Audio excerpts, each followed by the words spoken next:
खुमैनी ने जब से सत्ता संभाला, उसने अपने देश के विकास के लिए, अपने देश के लोगों के जीवन स्तर को शानदार बनाने के लिए कुछ नहीं किया।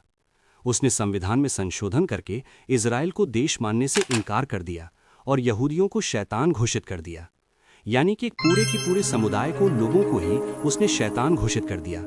यानी खुमैनी ये मानता था कि यहूदी इंसान नहीं है, उन्हें जीने का कोई अधिकार नहीं है। उसके बाद उसने पूरी ताकत इजराइल को मिटाने पर लगा दिया।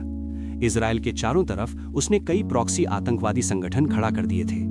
लेबनान में हिजबुल्ला को खड़ा किया, गाजा में हमास को खड़ा किया, यमन में हूती को खड़ा किया, सीरिया में 3 संगठन को खड़ा किया और पूरा रिसर्च, पूरा पैसा बैलिस्टिक मिसाइल, ड्रोन, रॉकेट इत्यादि बनाने में लगा दिया। और वो खुलेआम कहता था कि मेरी एकमात्र इच्छा है, इजराइल विश्व के नक्शे से मिटना चाहिए और इस धरती पर एक भी यहूदी नहीं होना चाहिए। यही होता है जब आप दूसरों के विनाश की उम्मीद में अपना पूरा जीवन लगा देते हैं, यानी आप खुद खत्म हो जाते हैं। खुमैनी के बारे में कहावत कही जाती थी कि खुमैनी सिर्फ 2 लोगों से नफरत करता था, एक यहूदी, दूसरा महिलाएं। उसके लिए दोनों को जीने का अधिकार नहीं है। अपने ही देश की महिलाओं का जीवन उसने नर्क बना दिया, बल्कि नर्क से बदतर बना दिया।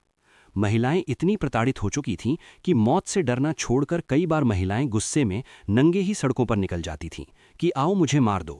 कोई महिला अगर हिजाब नहीं पहनती थी तो उसका सरकारी आदेश पर कत्ल करवा दिया जाता था। खुमैनी इसी सपने में था कि किसी तरह से मैं परमाणु बम बना दूं और इजराइल पर परमाणु बम गिराकर पूरे इजराइल को खत्म कर दूं। लेकिन दूसरों को मिटाने का सपना देखने वाले खुद मिट जाते हैं, खुद अपने देश को बर्बाद कर देते हैं। अच्छा होता कि अगर खुमैनी अपनी देश की तरक्की के लिए काम करता और उसके देश को ईश्वर में तेल दिया है, बेहद शानदार उपजाऊ ज़मीन दिया है, पिस्ता, ऑलिव से लेकर अखरोट, खुबानी जैसे तमाम महंगे ड्राई फ्रूट ईरान में बड़े पैमाने पर उगते हैं। बड़ी शानदार खेती होती है, बागवानी होती है। इसके अलावा ईरान में बड़े पैमाने पर खनिज के भी भंडार हैं। मतलब ईरान में वो सब कुछ है जो किसी देश में होना चाहिए। और सबसे बड़ी बात ये कि गैस और तेल भी है। लेकिन नफरत की आग में जलते हुए खुमैनी इतना अंधा हो चुका था कि वो अपना विवेक खो चुका था। अफसोस ये कि जो कोई उसे समझाने की कोशिश करता, उसे अपना दुश्मन समझता था और उसका कत्ल करवा देता था। इजराइल को मिटाने का सपना देखने वाला आज खुद मिट गया।